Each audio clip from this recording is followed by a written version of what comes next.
Hello everyone and welcome to the beginning of a new series where I'm going to review every single Pokemon Go event that happens from now on.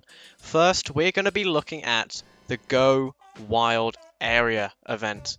Now, this event was the first of its kind, debuting Toxtricity, Mighty Mons, and bringing back Primal Raids and Palkia and Dialga, both of their adventure effects, but we'll look into that in a minute. Overall, we're going to rate this event out of 5 different categories: raids, spawns, shiny rates, debuts, and free playability. The last one, free playability, is probably the most important factor for me. But let's just start with the raids. We had 6 variations of Toxtricity in raids. I'm not joking. We had 2 forms of Toxtricity overall, the low-key and the amped form. We had both of them in regular raids. We had both of them in Dynamax raids, and we had both of them in Gigantamax raids, making it 6 different raids, which is absolute insanity. I'm pretty sure this is the first time this has ever happened with a singular Pokemon. Now, was this Pokemon useful? No. This Pokemon is not useful in its regular form, not useful as a Dynamax Pokemon, and it will be slightly useful as a Gigantamax Pokemon against Lapras, which I'll be making a video about later this week, so make sure to check out for that. But as for the Pokemon itself, not very useful. Was the shiny nice? Yes.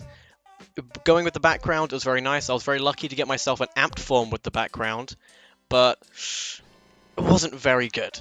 Next, we had the costume Snorlax. Now, this was very take it or leave it from me. I did one raid to get it in the decks and a spare one to give to one of my friends, but apart from that, it seemed to be very popular with a lot of people, making it a very good costume shiny. I think it was one of the first 4 Snorlax. I'm pretty sure he's had one before. Now we also had Venusaur and several other Pokemon in raids.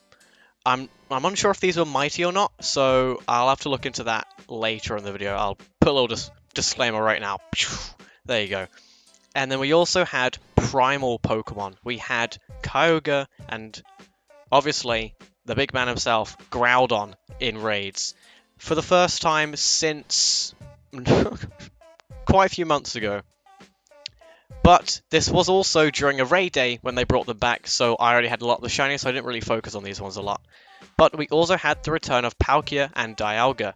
Now, both of them had their adventure effects, but the drop rate seemed to be like a 1 in 10 chance of getting the move, combined with the 1 in 20 chance of getting the shiny, and the 1 in 10 chance of getting the background. It was a bit ridiculous.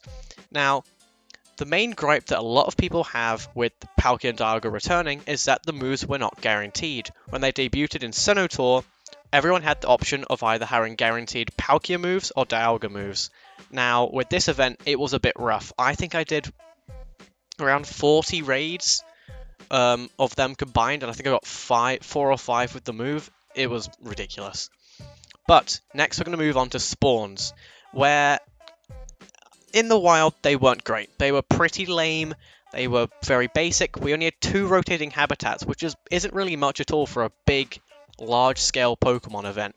But the only redeeming factor I can give this is the mighty Pokemon. Now, you'll look at the score at the end and you'll criticize me for saying that the regular spawns were bad, but the mighty Pokemon saved these spawns so much. The mighty Pokemon is probably one of the best things they've ever added to Pokemon Go, with the IV floor being 1 in 27 chance for being a hundo, and the max you can get is like a level 45 wild Pokemon. Absolute insanity. I got 10 hundos across 2 days in the event. Absolutely brilliant. Day 1 mighties, mind you, weren't amazing. A lot of them weren't very useful, which, of course, I managed to get 3 mighties on day 1 and none on the second. And day 2 had some incredible mighty Pokemon, most notably Mamoswine. People that didn't have like any ice type attackers could have finished that event with a whole team of brilliant ones. Now, for shiny rates, we had a roughly 1 in 100 wild chance to be shiny, a 1 in 126 for mighty Pokemon to be shiny, a 1 in 64 chance for Toxtricity to be shiny, and a 1 in 20 chance for the legendaries to be shiny. So, it's a very big variation, as you can see. The mighty Pokemon shiny rate, I think, was fair, because otherwise you would be getting shundos left, right, and center. And you know what? So many people in my group got Shundos. I was very close. I got a Shiny 98, and I got a bunch of Hundos, obviously, and didn't get the Shundo. But overall, Shiny rates were alright. Not as good as Global Go Fest, but that's to be expected. Global Go Fest is the Pokemon event of the year. Now, as for debuts, we had the debut of Toxtricity, Toxel, Mighty Pokemon, and Costume Snorlax. Now, Costume Snorlax is a given. We always get a good costume with these types of events. Toxtricity, as we explained before, isn't a very useful Pokemon. It looked nice, had a good shiny, but only the Gigantamax is really useful. Toxel is a big factor of this event, and one of the main reasons why I don't have eggs as a rating scale in this series, because I don't dabble with eggs. I think they are a very silly feature, very loot box based. I'm just not a fan of how they work. Overall, I hatched eggs casually, probably hatched around 10 eggs, and I got 2 Toxel, which I'm very happy with. One of my friends, as the event ended, got a shiny 98 Toxel. Ridiculous. And Mighty Pokemon, obviously the best part of the event in my opinion. Absolutely phenomenal. As for free playability, I think this is probably one of the worst events. Hot take. Very, very bad event for free-to-play players. This is because I experienced this event with 2 people in our group that didn't buy the ticket. And the ticket was £11 or 11 of your local currency. And the shiny rates obviously weren't increased, so they were just regular as per usual. The Safari Ball amount given to free-to-play players was ridiculous. I think Niantic messed up badly with this, because when I pointed out Mamoswines and Hundo Pokemon, or like a Hundo Toxapex or a Hundo, I don't know, Pidgeot, they couldn't catch them.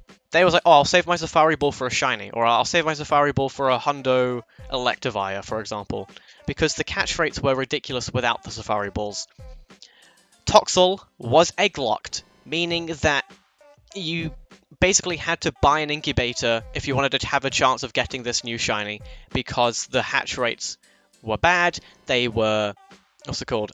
They were 10-kilometer eggs. It was ridiculous. But the only redeeming factor, I'll say, is that some of the bonuses for the event were quite nice, like the additional